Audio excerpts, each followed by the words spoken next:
বলছে আমি নিজের জীবন দিয়ে যা দেখাবো এটাই তোমার জন্য ঠিক। উনি ভিক্ষুককে জিজ্ঞেস করে তুমি ভিক্ষা করতে কারণটা কি, তোমার কিচ্ছু নাই? বলে হ্যাঁ হুজুর, আমার তো খেজুর গাছের একটা ঘর ছাড়া আর একটা কম্বল ছাড়া পুরানো আর কিছু নাই হুজুর, বিশ্বাস করেন। বলে কম্বল আছে, নিয়ে আসো।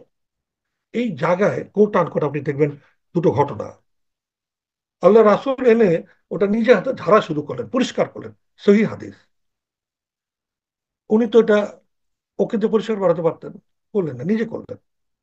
তারপরে বললেন ওই বাজারে গিয়ে এটা বিক্রি করো। আপনারা খেয়াল রাখবেন, তিনি তখন মদিনাতে এমন পাওয়ারফুল, উনি যদি করে ইশারা করতেন 100 দিনার দিয়ে ওই কম্বল কিনে নিত দেখো। উনি কিন্তু তা করলেন না। উনি তাকে নিজে হাতে পরিষ্কার করে বললেন এবার এটা বিক্রি করো। বিক্রি করার পরে বলে এবার একটা কুড়াল কিনে নিয়ে আস। তারপরে আবার কোটান কোট খেয়াল করেন, উনি নিজে গাছে চড়ে একটা ডাল নিয়ে ওটা কেটে কুটে সাইজ করে ওটার হাতল বানালেন। বানিয়ে বলেন এবার খেজুর বাগানে গিয়ে পুরানো ডাল কেটে ওই শুকনো ডাল বিক্রি করে যেখানে জ্বালানি হিসেবে, ওখানে গিয়ে বিক্রি করো। আল্লাহ রাসূলকে ইশারা করলে কাউকে বলতে পারে 500 দিনার দিয়ে দাও, বেচারা দরিদ্র গরিব মানুষ? পারতেন কিন্তু। নিজে হয়তো তার 2 দিনার বা রৌপ্য মুদ্রা দিতেন। উনি তা করেন নাই। ওনার দানটা ছিল আমার মেধা, শ্রম, আন্তরিকতা, এমপ্যাথেটিক। আমি তাকে সহানুভূতি দেখাই নাই, আমি তাকে অনুভূতি প্রবণ সংবেদনশীলতায় উপকার করার চেষ্টা করেছি। এই জন্য যে প্রস্তুতি, সেই প্রস্তুতির মানসিকতাও আমার সাইকোলজির বনতা আপনাকে শেখাবে। সাংবাদিক হয়ে মুন্সিপাতিত্বের মতো পেপারে লেখালেখি করে একটা প্রচন্ড জনমত তৈরি, চাপ তৈরি করবে। কেউ বা এখনকার জমানায় সোশ্যাল মিডিয়ায় সে ইনফ্লুয়েন্সার হয়ে যাবে। সে জ্ঞান ও তাপসের মতো বিভিন্ন বিষয়ে দাঁড়িয়ে যাবে, দাঁড়িয়ে বলবে এই বিষয়ে কথা বলতে চাই। আমাদের এই হর্ন দেওয়া কি ঠিক হচ্ছে? আমি কাকে ক্ষতি করছি? আমি কি আমার সন্তানকে ক্ষতি করছি না? আমার সন্তানকে এই শিক্ষা দিচ্ছি না? তো তুমি তোমারটা হলেই হবে। তোমার রাস্তা দিয়ে যাওয়া বান্ধবী বন্ধু মরে যাক, তার কান পচে যাক, আমি কি তার শিক্ষা দিচ্ছি না? এই যে পিচ গুলো, হয়তো সেটাও কেউ করবে। আপনি অবাক হবেন কত ভাবে আমাদের এই বন্যী শিক্ষা এবং গ্রিন ভয়েসের বন্ধুরা তার এই প্রশিক্ষণ, তার এই ডেটা কালেকশন বা তথ্য সংগ্রহ, তার ডিসিপিটেশন করবে। আমি মুসাফির বলো এই ডিসিপিটেশন, অর্থাৎ সেটার প্রচার প্রকাশের জায়গাটাকে চতুর্থ পয়েন্ট হিসেবে গুরুত্বের সঙ্গে নিয়ে আসেন। ওইটা ইম্পর্টেন্ট। আমি যদি আরেকটা উদাহরণ দিলে বুঝবেন এই সামাজিক ব্যবসার জায়গাটুকুতে যাওয়ার প্রয়োজনীয়তা কেন। আমি গভীরভাবে অনুভব করেছি যে এই পরিবেশ বান্ধব ন্যাপকিন তৈরি করে, স্যানিটারি ন্যাপকিন তৈরি করে এটা সারা বাংলাদেশে ছড়িয়ে, যার সামর্থ্য নাই, 85 ভাগ মহিলা সেটা ব্যবহার করতে পারবে না, সেই মানুষের প্রান্তে পৌঁছে যাওয়ার দায়িত্ব কাকে দিব আমি? 50 বছর পরে এটা নিয়ে কেন কথা বলতে হবে আমাকে? আমরা তুলে নিব। আমি সব করবো তা না, আমি উজ্জীবিত করব, চাপ তৈরি করব, নিজেরা দু একটা উদাহরণ তৈরি করব। এবং আমার কোনো বন্ধু বা যারা পাশ করে বেড়ে যাচ্ছে, সে যদি উদ্যুক্ত হতে চায়, তাকে সর্বত সাহায্য করব। তার জন্য যে প্রস্তুত, তার জন্য কানেকশন ডট কানেকশন করা, অর্থাৎ খুঁজে গবেষণা করে বের করা এই বিকল্পটা কি আছে যে ন্যাপকিন গুলো পরিবেশ বান্ধব, বিলীন হয়ে যায় পরিবেশে, সেটা সস্তা কেমনে তৈরি করা যায়, সেটা গবেষণা করব। তাকে সেই গবেষণালব্ধ জ্ঞান দিয়ে যদি তার পুঁজি প্রয়োজন হয় জোগাড় করব। তারপরে তাকে বলবো তুমি এটা করো।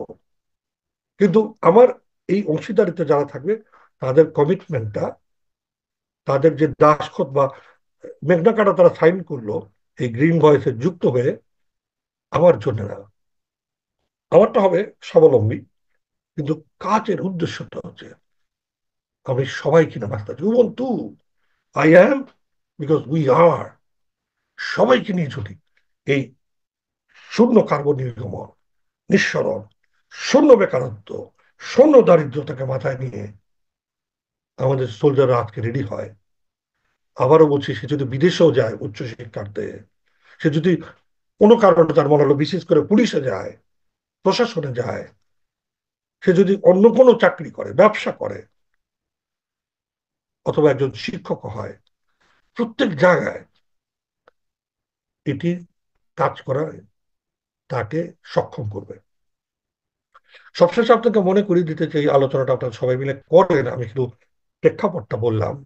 1971 সালে যখন মুক্তিযুদ্ধ হয়, আমার বয়স 7-8, সেজন্য বারবার রেফারেন্স টানি, মাফ করবেন হয়তো। আমার এই জেনারেশন মরে গেলে এই গল্পগুলো এভাবে কেউ বলবে না।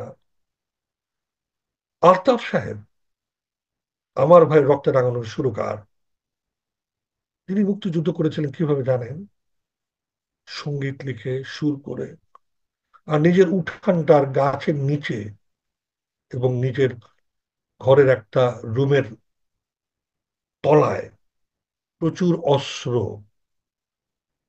আশ্রয় দিয়ে মুক্তিযোদ্ধাদের অস্ত্রাগার হিসেবে কাজ করে। তার চোখ, ঠোঁট, দাঁত উঠিয়ে যখন ফেলা হয়, তখন উনি নিয়ে ভেসে বলেছেন, তোমরা আমার জন্য ভেবো না। তারপরে তার লাশও খুঁজে পাওয়া যায়নি। আমরা যখন মুক্তিযুদ্ধ করেছি এই বাংলায়, তখন কিন্তু বিভিন্ন ভাবে সেই যুদ্ধটা করতে হয়।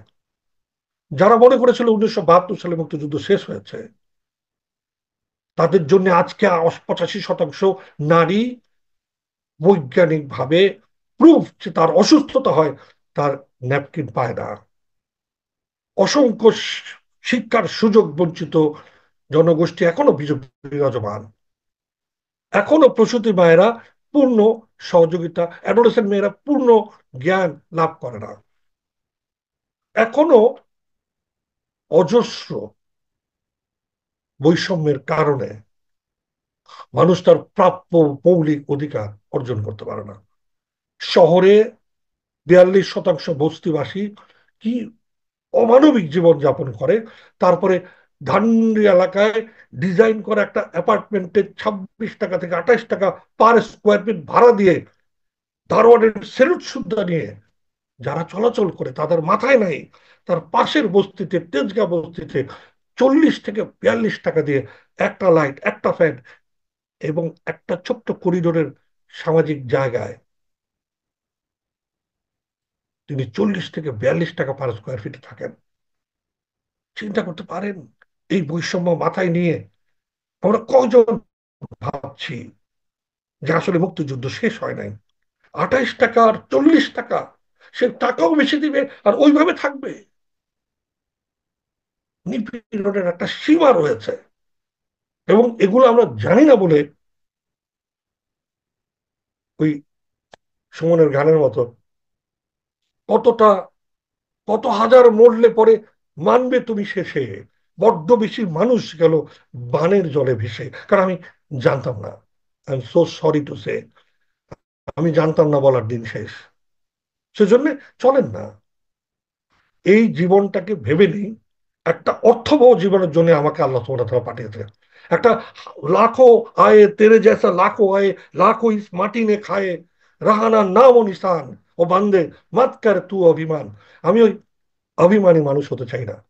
আমি চাই আমি যেন ফেরত গিয়ে বলতে পারি মাথা উঁচু করে যে আমি অর্থবহ একটা জীবনের মাধ্যমে আমি এমন একটা জীবন দিয়ে এসেছি, যে জীবন একেবারেই আমার কাছে অন্তত অর্থবহ ছিল। আমি জানতাম একটা এমন একটা জীবন আমি যাপন করেছি যে জীবনে অর্থবহতা ছিল, অর্থহীন ছিল না। তো আমি মনে করি আমাদের প্রশিক্ষণের উদ্দেশ্যটা আমাদের পরিষ্কার। এই শূন্য বেকারত্ব এবং শূন্য দারিদ্রতায় যেভাবে করে সোলজার হব, আমাদেরকে প্রতিষ্ঠিত করার ক্ষেত্রে, আমাদেরকে জ্ঞানলব্ধ ভাবে আমাদের নিজ নিজ ক্ষেত্রে সবচেয়ে রিসোর্সফুল মানুষ তৈরির জন্য এই প্রশিক্ষণগুলো কাজ করবে। তো প্রশিক্ষণের শুরুটাই আমি নাজমুল স্যারের সাথে একমত যে আমরা আমাদের স্কিল রিসার্চ মেথোডোলজি নিয়ে কাজ করি, আমরা সেটাকে প্রকাশ কেমনে করব সেটা নিয়ে ট্রেনিং করি, এবং পাশাপাশি আমরা বিশেষায়িত ক্ষেত্রগুলোতে কিভাবে সামাজিকভাবে, সামাজিক ব্যবসার মাধ্যমে সামাজিক একটা যুদ্ধ তৈরি করে শূন্য দারিদ্রতায় নিজেদের অবদান রাখার প্রস্তুতি নিতে পারি, সেই জায়গায় আমাদের এই অনুসন্ধানের মাধ্যমে নিজেদের প্রস্তুত করার কার্যক্রম শুরু করব। সেটা ব্রিকের অল্টারনেটিভের জন্য এই ট্রেনিং হোক, অথবা আমাদের জরুরি ভিত্তিতে কিভাবে রিসোর্স অ্যানালিসিস করা যায়, অর্থাৎ একটা পুকুর, একটা নদী, একটা পৌঁছে যাওয়া উন্মুক্ত স্থান কতটা ক্ষতিগ্রস্ত, কিভাবে সেটা মাপা যায়, কিভাবে সেটাকে উপস্থাপন করা যায়, যাতে করে জেলা প্রশাসক, উপজেলা প্রশাসক অথবা সরকারের কাছে প্রতি মাসে অঞ্চল ভিত্তিক রিপোর্টের মধ্যে দিয়ে প্রচন্ড চাপ সৃষ্টি করা যায়, যেটা আবার আপনি সংবাদ মাধ্যমে অথবা পডকাস্টের মাধ্যমে, সোশ্যাল মিডিয়ার মাধ্যমে অর্থবহ আন্দোলন গড়ে তোলার ক্ষেত্র তৈরি করতে পারেন। এই কয়েকটা ট্রেনিং আমরা এখন শুরু করে দেব, এবং এই ট্রেনিং এর মধ্যে দিয়ে ধীরে ধীরে সামাজিক ব্যবসায়ের মাধ্যমে পরবর্তী লেভেলে যাওয়ার চেষ্টা করব। আপাতত এই চিন্তাগুলো আমরা করেছি। প্রত্যেকটা সেক্টর নিয়ে আলাদা চিন্তা আছে, সেগুলো বিস্তারিতভাবে আমরা যখন এগোবো সেই জায়গাগুলো আমরা ডটগুলো কানেক্ট করব।